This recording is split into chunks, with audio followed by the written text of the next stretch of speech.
Lesson number 80 is about operations with scientific notation. And our first question asks us to write the following numbers in scientific notation and then multiply. So 0.003 times 10 to the negative fourth looks like scientific notation, but it's not, because our coefficient, that number out in front, is less than 1. So we need to make that number somewhere between 1 and less than 10. If we do that, well, we know that 0.003 times 10 to the negative fourth could be rewritten. And if we do, we're going to move the decimal 4 spots to the left. So if we do that, we've got 0.003 to begin with. We move the decimal 4 spots to the left. So I'm going to add a few zeros, 1, 2, 3, and 4. So our real number here in standard notation would be 0. And then we've got 1, 2, 3, 4, 5, 6, and then a 3. 6 zeros and then a 3. So our real number here would have to move the decimal over this many times. 2, 4, 6, 7. So in scientific notation, this should be 3 times 10 to the negative 7th power. Now 2 times 10 to the 20th, that's already in scientific notation. So we're already most of the way to our answer. Now in order to do this, when we multiply in scientific notation, we're going to say 3 times 10 to the negative 7th. And we're going to multiply that by 2 times 10 to the 20th. And we're going to take our numbers and multiply them together, 3 times 2. And then we're going to take our powers of 10, and then we're going to multiply them together. 10 to the negative 7th times 10 to the 20th. And then we can figure out our answer. 3 times 2, that's 6. 10 to the negative 7th times 10 to the 20th, well, that must give us how many powers of 10? It's going to give us 13 powers of 10. So we get our answer, 6 times 10 to the 13th. And we could write it with a dot, or we could write it with a times sign. Either way is going to get you the correct answer. Let's look at another one. Our next problem asks us to divide. And in this problem, it might be tempting to say 0.0016 and we're going to divide it by 400,000, but let's use scientific notation because that can be much quicker. So 0.0016 is 1.6 times 10 to the, got to move it over 3 spots, so 10 to the negative third because it's a small number, less than 1. And we're going to divide it by 400,000. So if we're dividing by 400,000, that must be 4 times 10 to some power.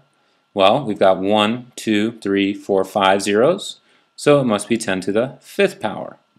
Now when we're dividing, we do just the opposite that we did with multiplication. So we're going to say 1.6 divided by 4, and then we're going to be left with 10 to the negative third divided by 10 to the 5th. We've got to figure out how many powers of each one of these that we have.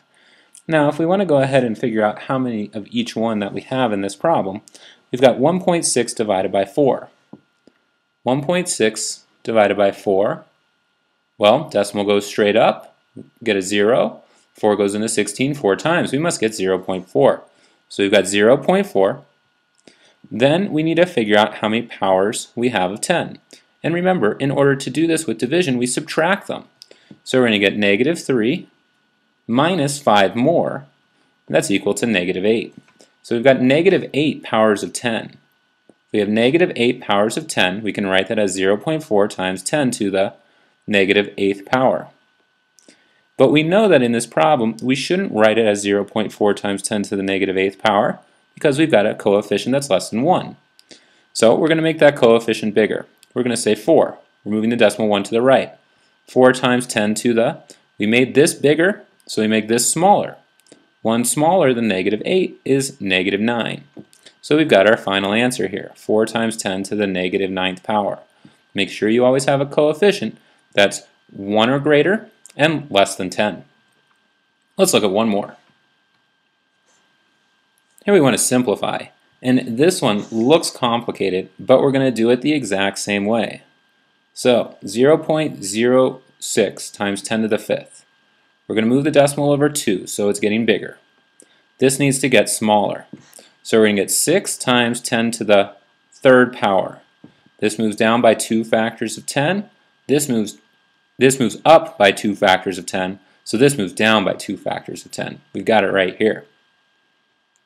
Then we've got 3 times 10 to the 5th power, because there's 5 zeros following the 3, divided by, then we have 1 times 10 to the 3rd, because there's 3 zeros following, and then we get 9 times 10 to some negative power.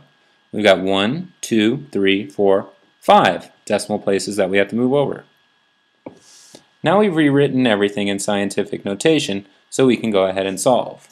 If you want to go ahead and solve, we're going to do it the exact same way that we did the last problem. If we do that, we're going to get 6 times 3, that's 18, times 10 to the 3rd times 10 to the 5th. That's 10 to the 8th power when we add those powers together to figure out how many powers of 10 we have. Then we have 1 times 9. That's 9. Times 10 to the 3rd times 10 to the negative 5th. Well, how many powers of 10 do we have? We must have negative 2 powers of 10. So now let's go ahead and solve. 18 divided by 9. We work with our numbers together. That's 2. Perfect. Times, we've got 10 to the negative 8th, and we've got 10 to the negative 2nd. Remember, we subtract our powers. So 8 minus negative 2, double negative makes a positive, so 8 plus 2. 10 to the 8th minus negative 2. That's going to be 2 times 10 to the 10th power. 2 times 10 to the 10th, that's our final answer. We can go ahead and box it and move on to our next question. Our lesson practice will be on page 328. Make sure you've got your notes complete, and I'll see you during your next class.